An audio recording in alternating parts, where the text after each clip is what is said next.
समता सैनिक दलाचा सैनिक हा तळ हातावर शिर घेऊन चालणारा सैनिक असला पाहिजे असं बाबासाहेब आंबेडकर म्हणतात।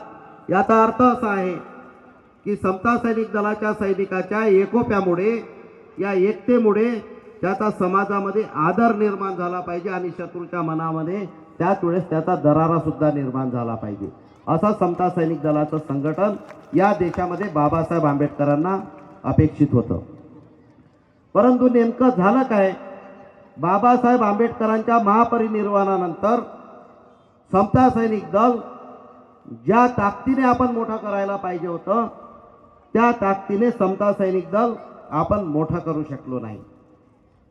बाबासाहेब आंबेडकरांनी जी राजकीय पार्टीची संकल्पना आपल्याला दिलेली होती, त्या रिपब्लिकनचे जसे आपण तुकडे करून ठेवलेले आहे, मग समता सैनिक दलाच्या सैनिकांचा काही दोष नाही, परंतु राजकीय नेत्यांनी समता सैनिक दलाचा उपयोग स्वतःची राजकीय पोळी भाजण्यासाठी आज करून ठेवलेला आहे।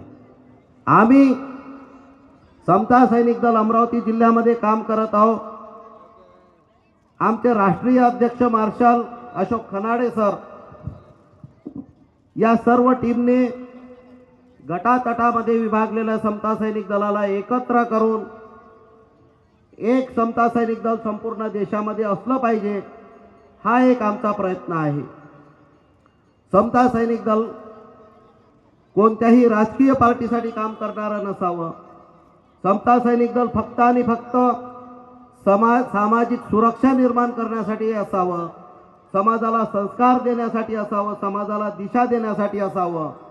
म्हणून समता सैनिक दलामध्ये काम करत असताना येणारा समता सैनिक दलामध्ये कोणताही तरुण असो, कोणताही सैनिक असो, एक लक्षात घ्या, समता सैनिक दल ही एक राजकीय पार्टी म्हणून नाही आहे। समता सैनिक दल फक्त आणि फक्त सामाजिक संघटना आहे। समाजामध्ये उद्भवणाऱ्या ज्या ज्या सामाजिक समस्या राहतील त्या ठिकाणी समता सैनिक दलाचे सैनिक धावून पडले पाहिजे। आमचा प्रामाणिक प्रयत्न आहे की जर कोण्या ठिकाणी एखाद्या गावामध्ये समाजासोबत अनुचित